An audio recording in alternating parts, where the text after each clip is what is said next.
আজ আমরা যদি ঐক্যবদ্ধ হয়ে এভাবে সব এক জায়গায় হতে পারি না, একজনের জন্য নবীজি যদি সব বাদ দিয়ে প্রতিশোধ নেওয়ার জন্য শপথ নিতে পারে, সের জন্য যে লোকটা দায়ী ও চট করে ঢুকে পড়বে আর আমরা আঙ্গুল চষবো। আপনি আসেন, আপনি আসেন, আপনাকে দেখছি, আসেন। এখানে একটা টাচ দিয়ে রাখি, কয়েকদিন আগে শিল্পকলা একাডেমির একজন দায়িত্ব পেয়েছে। এই লোকটার নাম সৈয়দ বেলাল আহমেদ না হেলাল, বেলাল না হেলাল আহমেদ জানো। এ লোকটা দায়িত্ব পাওয়ার পরে চেয়ারে বসেই ঘোষণা দিয়েছে আল্লাহর বিরুদ্ধে যে 2024 সালে মেয়েদের পর্দা করার দরকার নেই।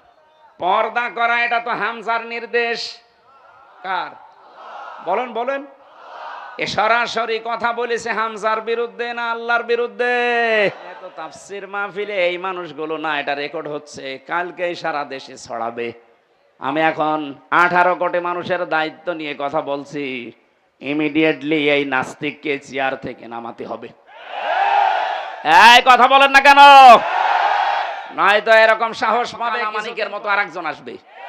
আমরা চাই এই নাস্তিক সৈয়দ হেলাল উদ্দিন নাকি হেলাল আহমেদ শিল্পকলার দায়িত্বে যে পেয়েছে আল্লাহর বিরুদ্ধে কথা বলিস। 96% মুসলমানের দেশে আল্লাহর বিরুদ্ধে চেয়ারে না, ওকে পাল্টাতে হবে, ওকে পাল্টাতে হবে। এর জন্য যদি আবার শপথ নেওয়া লাগে, আমরা শপথ নিতে রাজি আছি। স্বপ্ন যখন দেখেছে রসুল্লাহ নায়েবরা এই স্বপ্ন, উনি যখন বলেছিলেন জালেমদের নাকের ডগার ওপরে কালেমার পতাকা উড়বে, ইনশাআল্লাহ এই স্বপ্ন বাস্তবায়ন হবে। এই জন্য তো আয়াতের মাঝে আল্লাহ ইনশাআল্লাহ দিয়েছেন, ইনশাআল্লাহু আমিনিন। নিরাপত্তার সাথে আপনি চলতে পারবেন। মুহাল্লিকিনা রুসাকুম ওয়া মুকাসসিরিনা লা তাখাফুন। যখন মসজিদে হারামে প্রবেশ করে কেউ চুল কসর করে, কেউ টাক করে ফেলবে, কোনো ভয় থাকবে না তোমার মনের ভেতরে। ফাআলিমা মা লাম তা'লামু, এটা তো তুমি জানতে না, আমি আল্লাহ নিজে জানি, কিন্তু তোমরা নিজেরা এটা জানতে না। ফাজআলা মিন দুনি যালিকা ফাতহান করিবা। আল্লাহ বলেন আমি আরেকটা সংবাদ তোমাদেরকে দিয়ে দিলাম, একটা বিজয়ের সংবাদ দিলাম, তোমরা অতি শীঘ্রই দেখতে পাবে। 1400 বছর আগে রাসূলকে যেমন আল্লাহ দেখিয়েছিলেন, আমাদেরকে দেখাতে পারবে না, ওই শক্তি আল্লাহর নেই। বলেন বলেন। আমরা এরকম 1399 জনের মতো যদি ঐক্যবদ্ধ হয়ে শপথ, কোন জালেমের ছাড় নেই। আল্লাহ শুধু এতটুকু দেখেই কাফেরদের মনের ভেতরে ভীতি সঞ্চার করে দেবে, ওরা ভয়তে ওসমানকে ছেড়ে দেবে। আজ বিশ্বের দিকে তাকান, আন্তর্জাতিক মহলরা কিন্তু অনেকে এখন নজর দিচ্ছে এই দেশের দিকে। এই বিষয়টা গোপনীয়, এই জন্য আমি বলছি না। দেশে ইসলাম কায়েম হয়ে গেলে আপনি টিকে থাকতে পারবেন না। আমার পাশে যে প্রতিবেশী আছে, প্রতিবেশী কোনোদিন চায় যে আমরা এদেশে দিন কায়েম করে ফেলি? ওরা আমাদের এই দেশকে যখন ভাগ হয় তখন নাকি সাহায্য করেছিল পাকিস্তানের কাছ থেকে আলাদা করার জন্য। এই জন্য ওনারা আমাদের বন্ধু। আজ ওনারা 7 সিস্টারের মাধ্যমে 7 ভাগ হচ্ছে। আমরা, আপনি যদি 1 ভাগ করে বড় বন্ধু হয়ে যান, আমরা 7 ভাগ করে দিচ্ছি, আমরা তো আরো বড় বন্ধু।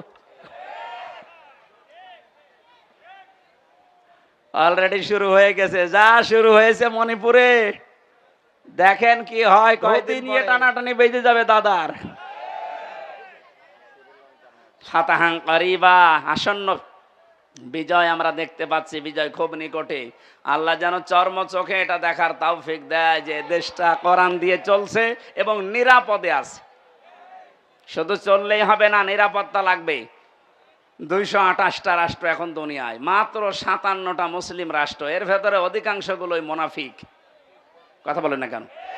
তাও আশপাশের ইমানদার পেতাম, তাও আশার সঞ্চার হতো। প্রতিবেশীগুলো সব হারামি আর বেঈমান। তারপরও মনুষ্যত্ব যেহেতু আছে, চীনের রাষ্ট্রদূত যা বলেছে সেই দিন, এমনকি মায়ানমারের রাষ্ট্রদূত যে পজিটিভ কথাগুলো বলছে, আশা করছি বাকি যারা আছে সবার মন আল্লাহ ঘুরিয়ে দেবে। এই দেশে আবার নায়েবে রাসূলের এই স্বপ্ন পূরণ হবে, কালেমার পতাকা পথপথ করে উড়বে ইনশাআল্লাহ। মেয়েদের যে জুজুর ভয়গুলো দেখানো হচ্ছে যে ইসলাম দেশে কায়েম হয়ে গেলে আপনাদের ঘরের ভেতরে থাকা লাগবে, এটা মিথ্যা কথা। জামাতে ইসলামের কেন্দ্রীয় আমির উনি ঘোষণা দিয়েছে জুজুর ভয় বাদ দেন, ইসলাম যদি দেশে কায়েম হয় সবচাইতে বড় নিরাপত্তার সাথে থাকবে মেয়েরা, তখন আর ধর্ষণের সেঞ্চুরি হবে না। কথা বলেন। এই দৃশ্য দেখার সুযোগ যেন করে দেন, বলেন আমিন। আজকে বলছেন যে কোনো মাল ম্যাটারেস নেই, কি দেখে বিচার করব, সব খালাস করে দিলাম। সে ধরা পড়ার পর থেকে তো আপনার কাছে উঠতে আছে মামলা, ওই সময় কেন দিলেন না? এই কথাই বলতো মাননীয় আদালত যে হুজুর আমার হাত বাঁধা। কি বাধা? বলেন বলেন। বাংলাদেশের 1628 জন মানুষ দায়িত্বে আছে, এখনো আছে। একটা মাত্র হাত খোলা ছিল, বাকি 1627 জনের হাত বাঁধা ছিল। গত পরশুদিন আমি যশোরে ছিলাম, ওসি সাহেব এসে বলছে হুজুর আমি আপনার সাথে খাবার খাবো। কেন? এতদিন পর্যন্ত আপনাকে আমি এখানে আসতে দেইনি, আমার কোনো দোষ না, আমার হাত বাঁধা ছিল। আজকে যেহেতু হাত খুলে গেছে আমি মাপ চাইতে এসেছি, আর একটু খাবার খাবো আপনার সাথে। হাদিসে নাকি শুনেছি যে কিয়ামতে আল্লাহ জিজ্ঞাসা করবে কোন আলেমের সাথে একটু খাবার খেয়েছিলে। এখন মনে হচ্ছে, 15 বছরে মনে হয়নি। এরকম বহু হাত বাঁধা লোক ছিল, এখন সবার হাত খুলে গেছে। বৈষম্য বিরোধী ছাত্র আন্দোলনে যারা শহীদ হয়ে গেল, যারা নিজের জীবন পর্যন্ত দিয়ে, রংপুর বিভাগের যে ছেলেটা জীবন দুনিয়ায় এখন বীর শহীদ নামে পরিচিত আবু সাইদ, এই বিভাগটাকে উজ্জ্বল করে দিয়ে গেছে। একটা নাম যে ছিল এই নামটা আস্তে আস্তে মুছে যাচ্ছে, মফিজ আর থাকবে না। এরা এখন সবচাইতে ভালো, আমাদেরকে স্বাধীনভাবে কথা বলতে দেওয়ার জন্য যারা জীবন দিয়েছে তার ভেতরে এই ছেলেটা 1 নাম্বার। সুবহানাল্লাহ বলতে পারেন না? আল্লাহ যেন শাহাদতের সর্বোচ্চ মাকাম রংপুরের আবু সাইদ শহীদকে দান করে, বলেন আমিন।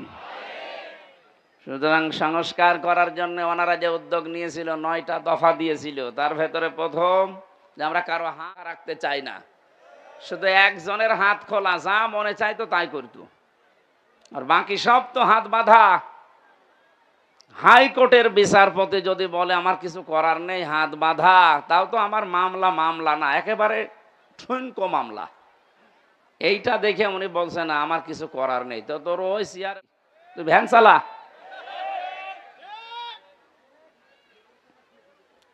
আল্লাহ বিশাল জগদ্দল পাথর আমাদের বুকের ওপর থেকে নামিয়ে একটা স্বস্তি, শান্তি, একটা নিরাপত্তা আমাদেরকে দিচ্ছেন। আমি ওই ধাঁচে একটা তেলাওয়াতকৃত আয়াত সামনে আপনাদের দিয়েছি।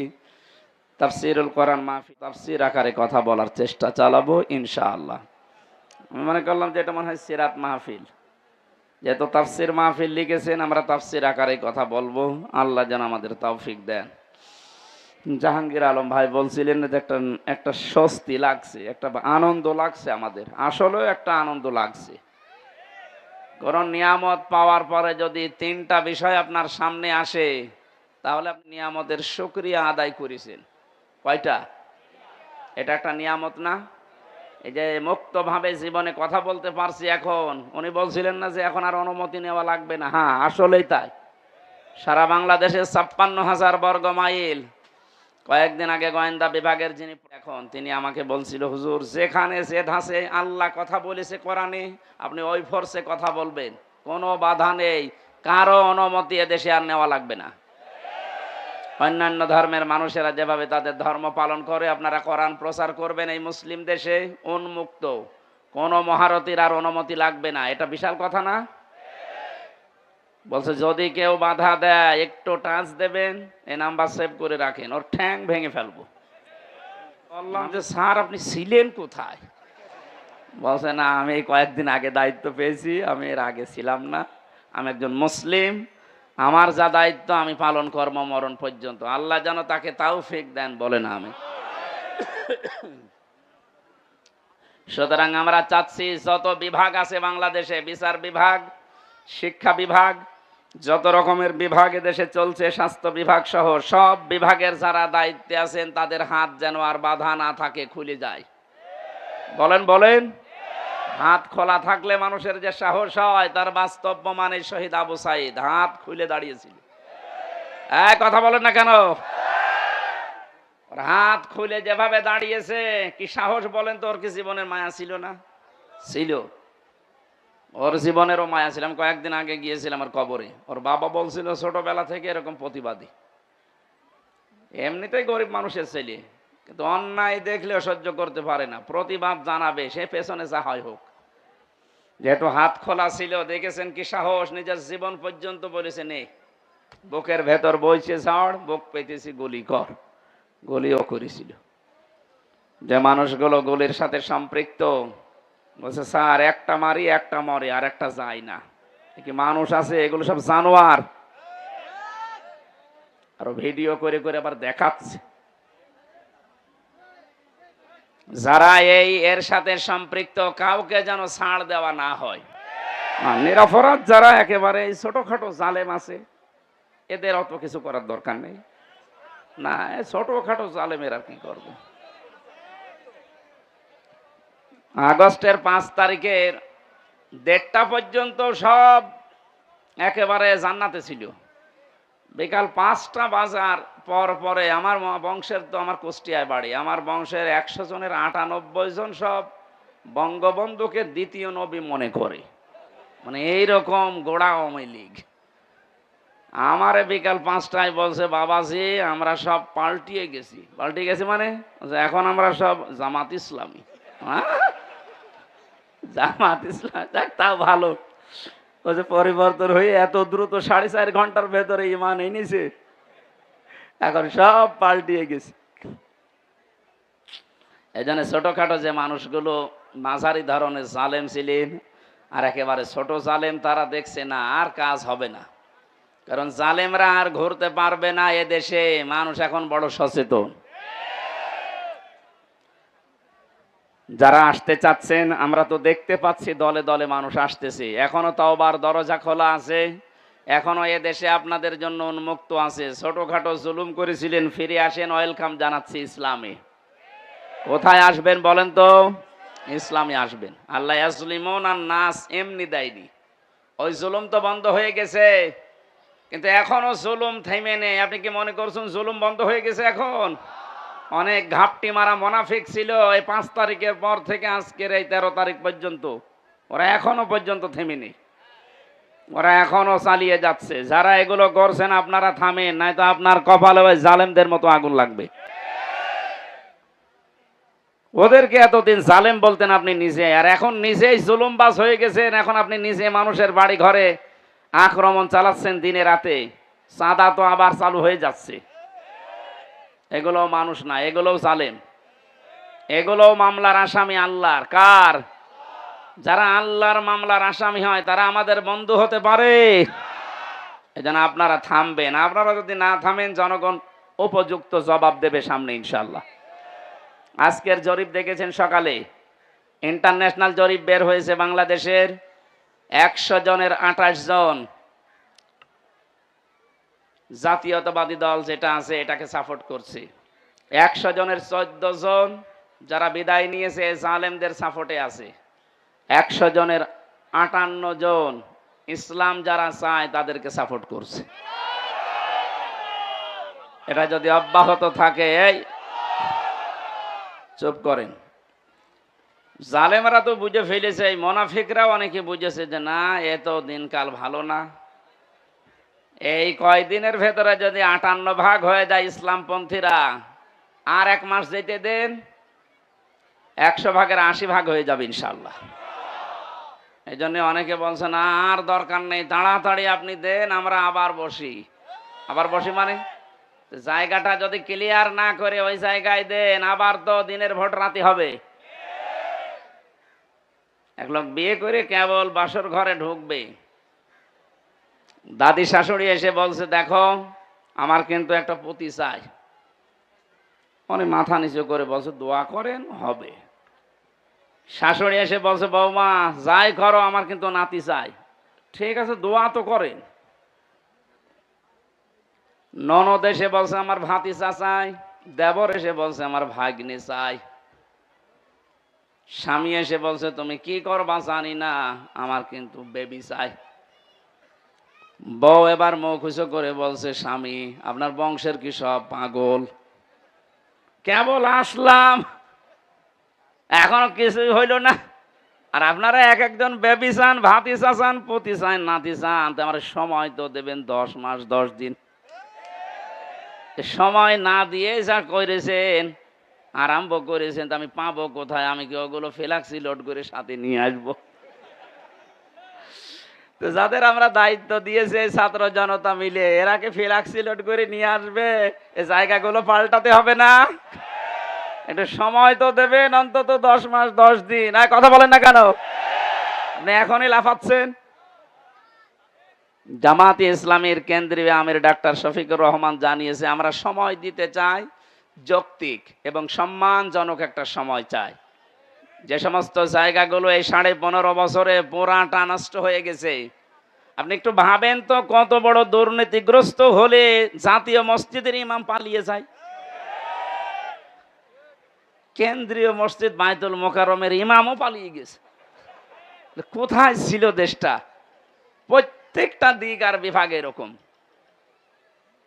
এই সুনামগঞ্জের সাল্লায় দেখলাম একটা ইসলাম শিক্ষা পড়াচ্ছে হিন্দু টিচার। আপনি বলেন হিন্দু, সে ইসলাম শিক্ষা পড়াচ্ছে, কোথায় নামিয়েছে ইসলামকে? শিক্ষা ব্যবস্থা কোথায় নিয়ে গেছে? প্রত্যেকটা জায়গা এরকম।